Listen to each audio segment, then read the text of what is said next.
मेरा नाम खानगुल है और मैं बीएमडी बीएमडी का स्टूडेंट हूँ और मेरा रजिस्ट्रेशन नंबर है FA25 BMD 028। आज का जो मेरा टॉपिक है वो एक प्रेजेंटेशन देनी है जो कि वो डोनेशन मैनेजमेंट सिस्टम के ऊपर। बेसिकली डोनेशन मैनेजमेंट सिस्टम के अंदर हमने एक प्रोजेक्ट बनाना है, एप्लीकेशन बनानी है जिसके अंदर जो डोनेशन होगी वो डोनर के डिटेल्स होंगी और डोनेशन कितनी है और उसके बाद सारी रिपोर्ट इसके मुताबिक ना बनानी है, उसके बारे में सब कुछ बताया जाएगा। तो सबसे पहले ये जो प्रोजेक्ट ओवरव्यू है उसका हम देखेंगे। तो developing an automated system to manage donor data, track contributions and generate insightful reports using fundamental and advance Python concepts. इसके अंदर क्या होगा कि एक सिस्टम डेवलप किया जाएगा जो कि मतलब डोनर का डेटा मैनेज करेगा, ट्रैक कंट्रीब्यूशन करेगा और उसके अलावा जनरेट करेगा इंसाइटफुल रिपोर्ट उसके मुताबिक। उसके बाद कोर सिस्टम फीचर्स कौन से होंगे इसके अंदर, वो होंगे डोनर रजिस्ट्री, मतलब डोनर के जो न्यू डोनर होगा उसके रजिस्ट्री होगी, उसके बाद उसकी आईडी, उसका सब कुछ डिटेल होगी, जो कुछ है उसके बारे में सारी इन्फॉर्मेशन दी जाएगी। फिर उसके बाद डोनेशन ट्रैकिंग होगी, जो भी मतलब ट्रांजैक्शन वगैरह जितनी वो डोनेशन पे कर रहा है, क्या चीज़ें, सब कुछ इसके बारे में एक ट्रैकिंग होगी, वो एक सिस्टम बनाया जाएगा। उसके बाद फिर रिपोर्ट दी जाएगी, एक समरी दी जाएगी या कैलकुलेशन टोटल जो होगी ना, कि कितनी डोनेशन हुई है, कितनी उसने पे की है और वो डोनेशन कहाँ-कहाँ यूज़ हुई है, सब कुछ उसके बारे में मतलब वो बताया जाएगा। फिर आते हैं पाइथन टेक्निकल रिक्वायरमेंट्स। इसके अंदर कौन-कौन सी चीज़ें रिक्वायर्ड होगी, उसके लिए क्या होगा कि डेटा स्ट्रक्चर होगी जिसके अंदर हम वेरिएबल्स यूज़ करेंगे, जो कि इनपुट और कुछ इनपुट्स होंगे, कुछ आउटपुट भी हमें मिलेंगे। उसके अलावा हमने कुछ लिस्ट इसके अंदर हम बनाएँगे और हमें कुछ डिक्शनरीज़ का भी यूज़ करना है इसके अंदर। और उसके अलावा हमें लॉजिक एंड कंट्रोल भी यूज़ करना है, जिसके अंदर हमने लूप्स बनाने हैं, कंडीशन बनानी है और हमें कुछ फंक्शन बनाने हैं, जो कि हमें हेल्प करेंगे कि मतलब एक जो रिकॉर्ड जो बनाया जाएगा वो बार-बार ऐसे ना हो कि हम अलग बंदे का अलग नहीं बनाएँ। बस एक का बना लिया, उसके बाद फिर दोबारा एक नया रिकॉर्ड बनाने के लिए लूप्स होंगे जो रिपीट होती जाएँगी, कुछ फंक्शंस हम यूज़ करेंगे। उसके बाद आता है हमारा के ऊप आर्किटेक्चर्स, जो कि हमारे पास क्या होंगे कि मॉड्यूलर क्लास डिज़ाइंस होंगी। The system is built using object oriented programming principles to ensure scalability and clean code management. इसके अंदर क्या होगा कि हमारे पास हमने क्या करना है, एक क्लीन कोड बनाना है, उसको हमें शो करना है कि जो हमारा कोड है, जो हमारा एप्लीकेशन है वो एक क्लीन हो, एक साफ हो, यानी कि जो भी बंदा उसको यूज़ करे उसको कोई भी मुश्किलात का सामना ना करना पड़े। उसके लिए हमने क्या किया है, क्लास रनर होगा जो कि हैंडल इंडिविजुअल एंटिटी और एट्रीब्यूट्स।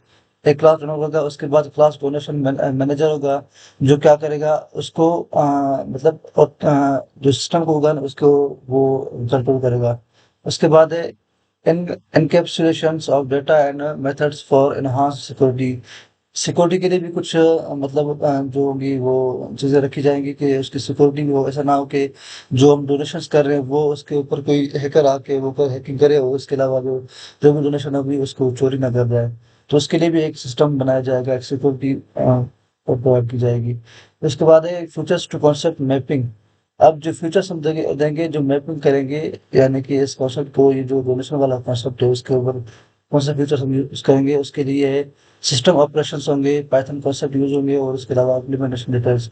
अब सिस्टम ऑपरेशंस के अंदर क्या होगा, स्टोरिंग रिकॉर्ड्स होंगी, जो हमारी किसके अंदर होंगी, वो जिसके लिए हम यूज़ करेंगे कॉन्सेप्ट कौन सा यूज़ करेंगे, हम यूज़ करेंगे डिक्शनरीज एंड लिस्ट्स। डिक्शनरीज और लिस्ट का इस्तेमाल करके हम जो रिकॉर्ड है उसको स्टोर करेंगे और इसकी इम्प्लीमेंटेशन डिटेल क्या होगी, quick lookup and historical tracking होगी। उसके बाद मेन्यू नेविगेशन होगी, उसके लिए हम क्या यूज़ करेंगे, व्हाइल लूप्स एंड कंडीशन बनाएंगे और वो क्या करेंगी, कंटिन्यूअस इंटरेक्शन अंटिल एग्जिस्ट।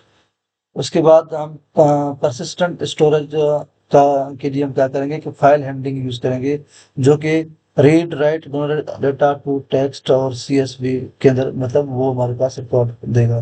उसके बाद है कैलकुलेटिंग स्टैटिस्टिक्स, जो कि इसके अंदर हम क्या करेंगे, कुछ फंक्शंस एंड क्लासेस यूज़ करेंगे, जो कि हमारे पास डेडिकेटेड मेथड फॉर एनालिटिक्स होगी, वो हमें बताएंगे। उसके बाद नेक्स्ट पेज है वो है the donor entity, defining the object.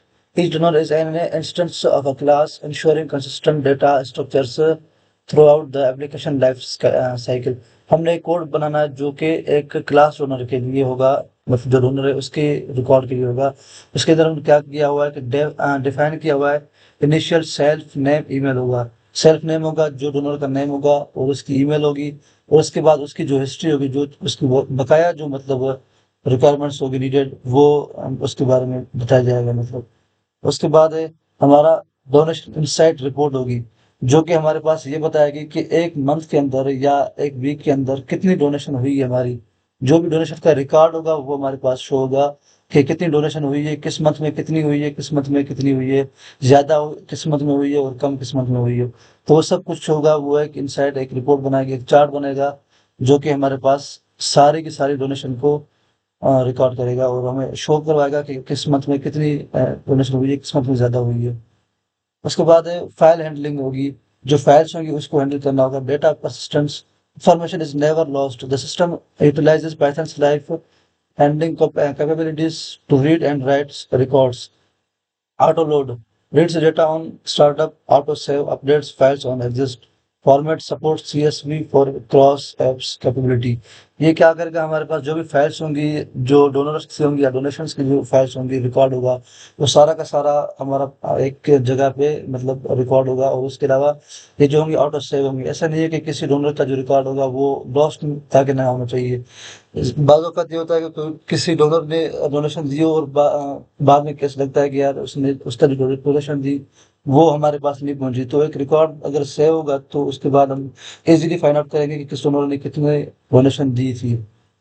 उसके बाद सिस्टम इम्पैक्ट मैट्रिक्स होगा, जिसके अंदर हम क्या करेंगे कि to use a class based management allows for handling thousands of donors entries with a minimal latency, optimize search using dictionary hashings, reliable file history management, structured error handling for robust operations।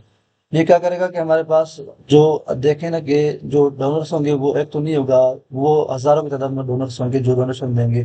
तो उन सबका जो record होगा वो हम कैसे करेंगे, कुछ एंट्रीज का हम यूज करेंगे, और उसके अलावा हम कुछ डिक्शनरीज का यूज करके हम ऐसा करेंगे कि सबका जो रिकॉर्ड हो वो हो, और हम इजीली सर्च करके किसी भी डोनर का जो है ना वो रिकॉर्ड फाइंड आउट कर सकें, और इजीली हम हमारा उसका जो रिकॉर्ड होगा वो हमारे सामने आ जाए। तो उसके लिए हमने कुछ डिक्शनरीज वगैरह का इस्तेमाल करना होगा, और वो हमारे पास हेल्पफुल होंगी। और उसके बाद है फ्यूचर सिस्टम स्कोप होगा। इसके अंदर क्या है, web integration, migrating for flask, Django for global accessibility, AI predictions, predicting future donations trend using historical data, automated receipts, sending PDF receipts automatically via email. ये हमारे पास कुछ चीजें होंगी कि यानी कि वेब इंटीग्रेशन होगी, जिसके अंदर हम कुछ भी रिकॉर्ड कर सकते हैं।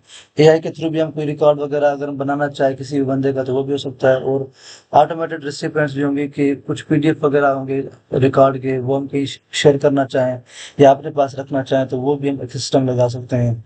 तो बेसिकली सारा कुछ था हमारा एक प्रोजेक्ट था, जिसके अंदर हमने एक डोनर और डोनेशंस के बारे में सारा रिकॉर्ड करना था। एक हमने एप्लीकेशन बनानी थी जहाँ पे सारा का सारा डोनेशन का रिकॉर्ड हो, मतलब डोनर कितनी डोनेशन पे कर रहा है, उसका नाम क्या है, उसकी सारी डिटेल्स हों, और वो डोनेशन कहाँ कहाँ यूज हुई है उसके बारे में हमने बताना था। और उसके अलावा जो भी डोनेशन का जो रिकॉर्ड था, मतलब वो अगर लॉस ना हो उसके लिए हमने सिक्योरिटी कुछ की थी, और ऑटो सेव वगैरह फीचर्स लगाए थे ताकि वो सेव भी हो हमारा सारा रिकॉर्ड। बेसिकली ये सब कुछ था। तो आज के लिए इतना ही था मेरे ख्याल से। और मैं उम्मीद करता हूँ कि आप सबको समझ आ गया होगा। तो आज शुक्रिया, अल्लाह हाफिज़।